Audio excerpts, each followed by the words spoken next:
So hey guys, in this video tutorial, I'm going to show you how you can fix a muted video on TikTok.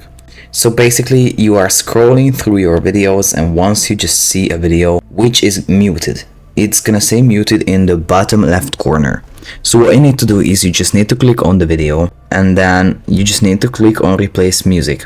And you just basically have to choose another music for your video. It can be a problem when you synced up the video with the music, but it's absolutely possible to find a song which syncs up with the video. If you had your own voice under the video, there's unfortunately no way to bring it back because TikTok is gonna mute the whole video, not just the sound under the video. So you just basically have to re-upload the video. So now we're gonna just replace the music. And now you're basically just gonna click save sound changes and TikTok will notify you once the sound has been replaced.